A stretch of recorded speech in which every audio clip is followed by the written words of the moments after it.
Good morning, everybody, and welcome to this edition of our Weekly Think Tank for Monday, 10th of May. My name is Carl Capelingua. I'm the market analyst over here at Think Markets Australia, and it is a pleasure to be with you as we recap the week that was and look ahead to the week that will be after the Think Markets difference, of course, which is a very substantial $8 flat rate trades, your own holder identification number, unlimited phone support, and of course, no hidden platform or subscription fees for fantastic reasons to make sure your next ASX share trade is with Think Markets. And if you are new to the Think Markets family, sign up before June 30 and get trading, and we'll give you your first 5 trades for free. Now, as is always the case with these things, there's some T's and C's, so head to the website for further details. The agenda for today is to check out the key market moves from last week, including an update on the crypto space, see what's going on the macroeconomic data side of things. We've got a very interesting ASX focus sector today. I'll leave it as a surprise for now. The broker moves from last week, the key broker moves, we'll check to see where the value is in the Australian market, or if there is any value at all, and see what the technical analysis factors are saying as well, and then look to the week ahead. Okay, we'll kick off with a look at the crypto space at the moment. A very interesting chart on screen. This is the Bitcoin crypto market dominance. This is the percentage in terms of market capitalization that Bitcoin makes up of the entire crypto space. Now, it makes sense that it started out somewhere up here around about 100% because it was the first crypto. Fell rather rapidly on this first big wave of crypto enthusiasm around about 2017 as many new entrants came onto the crypto scene. Interestingly, on this next wave, this second big wave here, if this is the first wave, this is the second wave, and we're currently sort of in this third wave at the moment.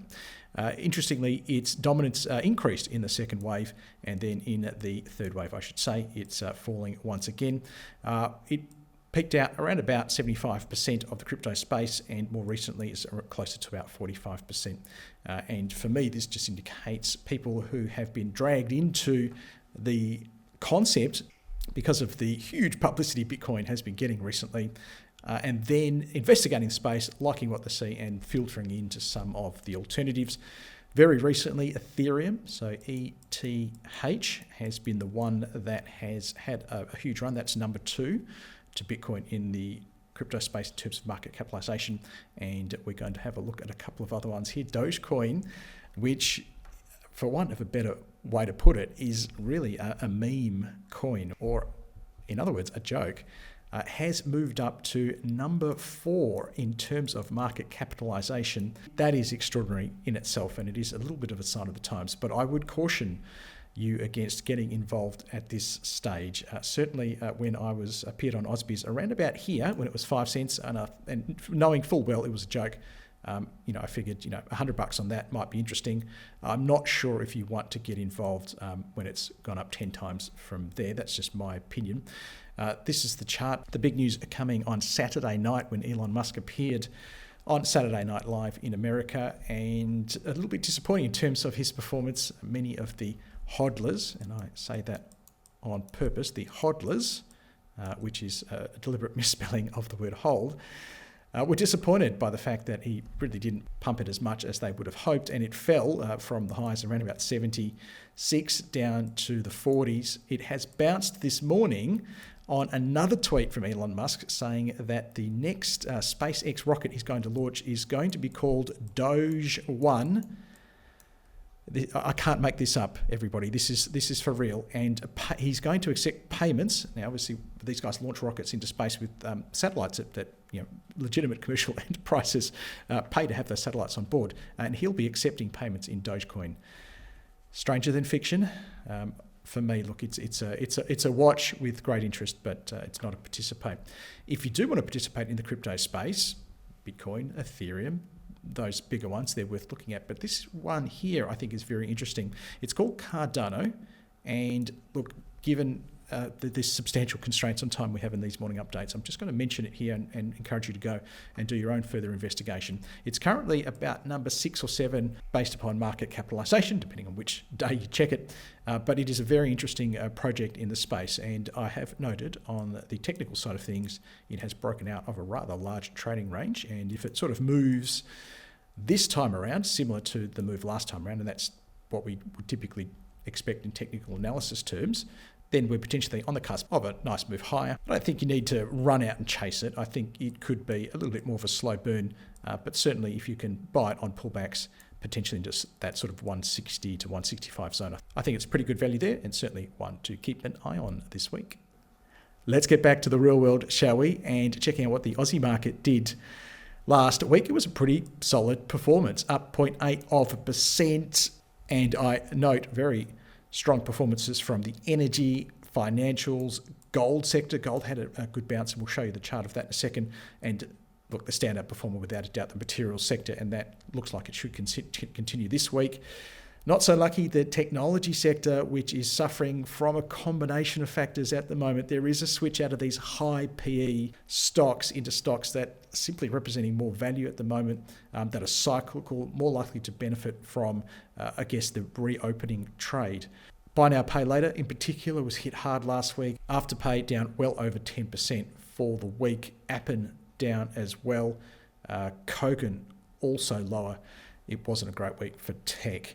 And unfortunately, if you are a tech investor, I'm not seeing much light at the end of the tunnel for you in the near term. This is the overall market. We're a little bit high today. Market's just open as I've started this presentation, and we're pushing just above that 71.22. It's not about where we open, though. It's about where we close. And I definitely want to see us close with a strong white candle. Let me draw it clearer here. So we want to see something like this. We don't want to see something like this, because it would indicate that there is supply lying in wait anytime prices go up to knock us back down again. That is a big no-no. This is a big tick, because it indicates that the only thing that stopped us from going any higher in the day was the bell, the closing bell. And this is a great sign of demand in the market. So this is the one we want. This is the one we don't want. Otherwise, the short-term and long-term trends look very, very solid. And I can't see any reason why markets can't continue to go higher locally. However, it won't be the case of all boats being lifted by the rising tide. You have to play very specific sectors, and we'll talk about one focus sector very shortly. Looking around the world, a little bit mixed and pretty quiet in Asia, but US markets quite strong there. Dow Jones up 2.7% and the benchmark S&P 500 up 1%. Best performing sectors during the week: healthcare, financials, and on Friday, energy took a bit of a turn up. So keep an eye out for those. And once again, we're seeing tech stocks struggling over there. Good to see volatility coming down. That's a vote of confidence in markets going forward. And another vote of confidence is European markets actually had a very, very good week as well, didn't they? Having a look at the S&P 500 chart, it's the stairway to heaven. It is such a wonderful looking chart. Look at all those white candles coming in at the end. Every time we get a black candle, we respond to that fairly quickly. Price action still looks good. The short-term trends look fantastic. The long-term trends look fantastic. And I really can't see anything at all in that chart to suggest that we can't continue to move to the upside. This is the NASDAQ here. We said tech stocks generally have been struggling, and we can see that evidence in this cluster of black candles here, whilst in comparison the S&P 500 was heading up. We're seeing that the NASDAQ has taken out this little trough here, yet we're seeing higher troughs, higher peaks on the S&P 500. The short-term trend has been threatened. In fact, it's no longer that light green colour. It's turned into orange, which means it's intermediate. We sort of saw it around here. Long-term trend is still very much up. So bigger picture, I think the technical side of things for the NASDAQ is very constructive, but short-term a little bit concerned. There's a little bit of a trend line through here. Maybe we'll test that this week. Maybe we'll even get into 13,000, that long-term support zone. From there, I do think there'll be some value in tech stocks, but I would not be chasing tech plays just at this time.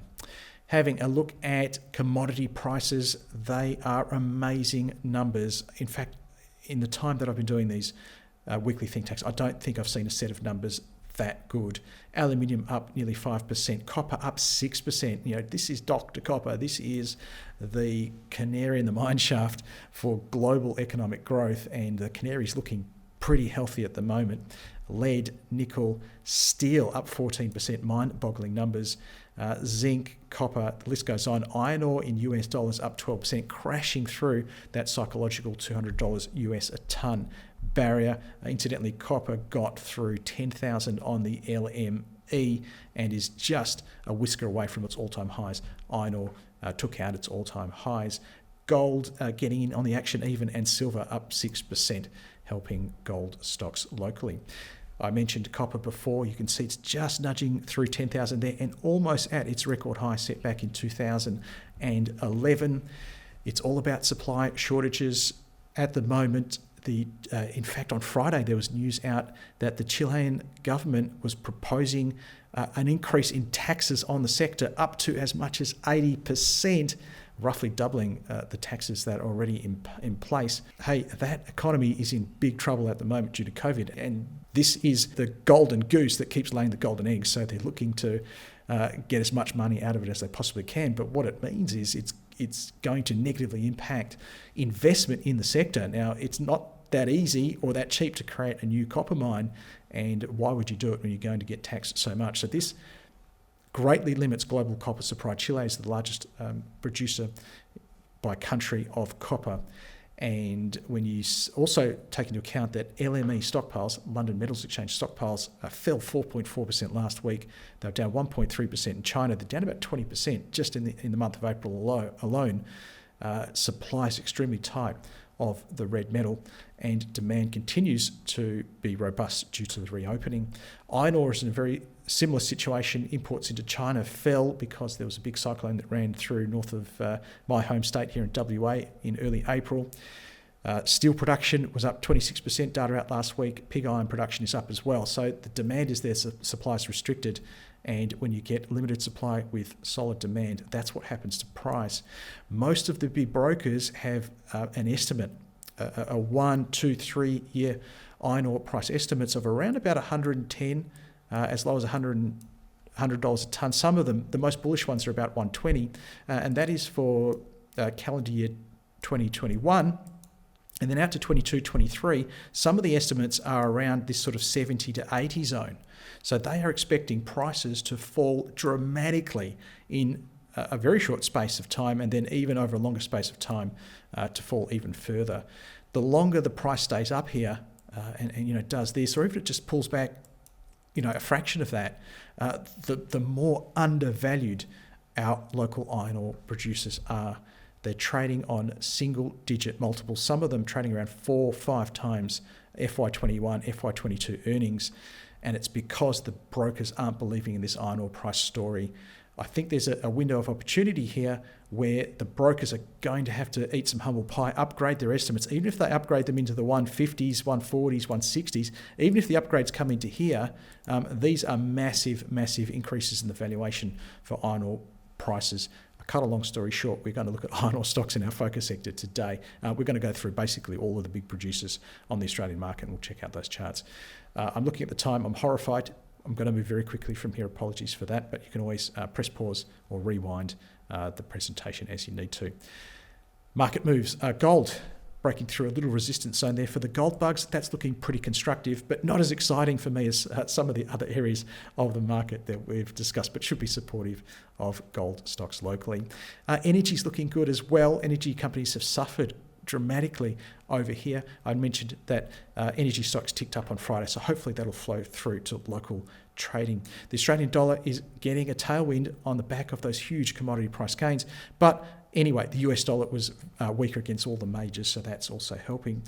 Bond yields fell as we saw a very weak reading on US jobs on Friday. I'll talk about that in a second, but for now, we'll just note that bond yields are coming back to the bottom end of this range that they've been forming for the last few months. Don't forget, this is what spooked the markets back in sort of February and early March. And whilst we're at the bottom of that range, it's fairly constructive for further gains in equities prices. Remember, we don't want to see it come down here because that would mean something is very wrong in the world economy. We don't want to see it go up here because that means that we're in a strong inflationary pulse.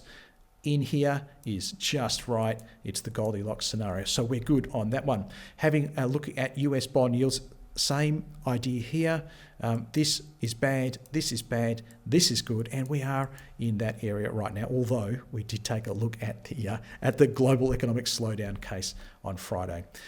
Okay, this is the fun part of the Monday morning presentations, the check-up on how we're going this crisis versus a last crisis. They say that history doesn't repeat, but this chart shows it sure does rhyme. We're looking at the performance this time versus last time from the exact bear market low in percentage terms, and you can see that this time has been moving lockstep almost with last time. We looked at it here and we said maybe we're going to get a turn up. We sure did, didn't we? In fact, go back and look on the website and find my update on that morning where I said, look, we could have 15 to 20% upside in stocks, and we've just about seen it. Now, what is going to happen? We've been watching this turning point for so long, and we're at the turning point now. So the giant question mark is, do we follow the GFC scenario and head back down here? Is everything as good as it gets right now? Or do we say, hey, look, that's history. This is now, and we keep going to the upside? Nobody knows the answer to that question, and look, we'll keep checking on that one. It's just a bit of fun. Checking out the data from last week, whizzing through just the numbers here. ANZ job ads were down from the previous number, but still well in the positive zone. We have had a big bounce back past COVID, and we're getting sort of more normal. Look at this. This is what it was doing before COVID. So you get the ebb and flow, but we're still definitely in the green zone there. The Reserve Bank of Australia, as widely expected, left interest rates on hold. No change there. And the rhetoric was largely around staying the course. There was nothing in those comments to suggest that interest rates are going to go up anytime soon. In China, we saw some better data on the services sector. That's the Caixin Services Purchasing Managers Index. It was better than expected, so 54.2, and we got 56.3, and up from the previous month. So that's a tick for the Chinese economy, as was the trade data we saw. Now let me break this down here. We've got exports going from 241 to 263. That's a big jump. Imports were down slightly, but we have talked about those supply constraints. It's tough for Chinese businesses to get stuff into China right now, and the trade balance improved as well. So all signs of a very robust Chinese economy at the moment. Not great signs for the US economy in terms of the manufacturing and services PMIs over there. Let's break it down. We got the services PMI coming in less than expected and lower than the previous month, and the manufacturing PMI actually far less than expected, wasn't it? And lower than the previous month. And I know I'm sounding like a broken record here, but it's tough for businesses to get the raw materials they need to produce what they need to produce, and that is causing prices to continue to rise. So this is the manufacturing prices paid index, and it came in well above expectations and well above the previous number, and that is not a nice trend through here. So the Federal Reserve in the US, who has tipped that we're going to get this short-term inflationary pulse because of the reopening, because of these supply constraints due to COVID, well, we're getting it. We're seeing it. We don't want to see it persist too much longer than, I would say, the next 3 to 6 months. And hey, that's the future. We'll see what happens when we get there. But it's certainly something as investors we need to keep an eye on. We saw that chart of this crisis versus last crisis, and we maybe asking the question, what could turn things on its head? And if anything, it could be a prolonged period of inflation that causes central banks to rethink their low interest rate strategies. Okay, this is the US non-farm payrolls number. Employment growth in the US, we saw 266,000 jobs created, but depending on which survey you looked at, that was somewhere between 500,000 and 700,000 fewer jobs than the market was expecting. Hey, US stocks went up as a result. It didn't really bother stock investors because, again, it's that Goldilocks scenario. If it was somewhere up here, that's too hot. We don't want to see the economy overheating. If it was somewhere down here, but that's no good. We're in economic dire straits. But somewhere in between, with 250,000 jobs created, that's roughly what we were doing before crisis. Hey, that's pretty good also, right? So not too hot, not too cold there. The unemployment rate did rise, but that's because the participation rate went up, and that is a good thing as well. So certainly supportive of higher equities prices going forward. And our focus sector this week is the iron ore sector, and we'll have a look at all of the big and smaller iron ore producers from a technical perspective here. BHP, short-term trend is up, long-term trend is up. Nice price action here, high peaks and high troughs, and the candles look good. If you've got BHP in your portfolio, and I'm sure many of our clients do, I would certainly hang on to it. If you don't have it and you're looking to get into it, I think now is as good a time as any. I'd pick BHP over Rio. Having said that, Rio doesn't look half bad either. And if you're looking to add it to your portfolio, once again, now is as good a time as any. Fortescue is, I think, still the best pick in the sector because it is more of a pure iron ore play, and I think it's lagging a little. Look, the short-term trend has turned up. The longer-term trend was challenged back in March, and we've seen a nice hold of that. I still think you can buy it here, and in terms of valuations, this is definitely the cheapest out of those three majors. Having a look a little further down the list in terms of production profile, we've got mineral resources. Now with mineral resources, you're also getting a little bit of copper and lithium exposure as well. So that makes it a really interesting, broader material sector play. Again, if you've got it, I'd be holding it. If you didn't have it, ideally, we can get a little pullback into this zone, but I just can't see that happening given what commodity prices are doing. So you may well just have to cough up and buy it. Looking a little bit off the beaten track, we've got our junior producers. So this one is Mount Gibson Iron. It's got a market capitalisation of around about $1 billion. So compared to BHP and Rio and Fortescue, it's a micro cap. But it does have revenues of about $700 million, and it's got about half a $1 billion in the bank. So when you look at it on an enterprise value to revenue basis, it's actually less than 1, which means it's a better deal than any of the three majors that we've discussed. Looks very cheap. Now, it really all comes down to the re-rating. If the brokers re-rate the iron ore sector, this one will do well. It could pop up to around about $1.30, and to be honest, it would still look cheap there. If there's no re-rating, then I think there's very little downside because it's just ridiculously cheap at its current valuation. So from a risk-reward perspective, I think this one actually looks pretty good. The next one is further down on the scale in terms of production. It's a very interesting play, Fenix Resources. They have a mine just north of Geraldton here in WA, and it's a very high-grade deposit, but there's only about 6 or 7 years worth of production. So this is all about getting the iron ore out of the ground, getting as much cash as they can, and returning that to shareholders for the period of time that they're operating.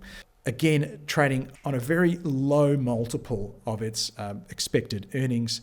So I think, therefore, the downside's fairly limited. It's a little bit more of a specky play simply because of its production profile. But if iron ore prices hang around current levels, I think it can do very well also. And the technicals speak for themselves. Great short-term trend, great long-term trend. I like the fact that we've had this big push up here on volume. It really settled down through here, and we've got the next move going on volume again. That indicates supply removal, and then shrinking volume through here tells me there's probably not a lot of supply left in this one, and we're free to move to the upside. Changing gears, looking at the broker upgrades and downgrades. We did a whole presentation on this on Friday, so I encourage you to head to the website for a full explanation of all of these key broker moves. For now, press pause and see if your stock's on screen. These are the top 10 price increases up the top table, and in the bottom table, the top 10 price decreases. This is a snapshot on the value or lack thereof in the Australian market. The average PE around about 18.39. Now, if you look at the long-term average PE, it's closer to around about 15 to 16. So we are elevated in terms of valuations, but at least we're cheaper than the rest of the world, and that should be supportive of high equities prices on the local bourse.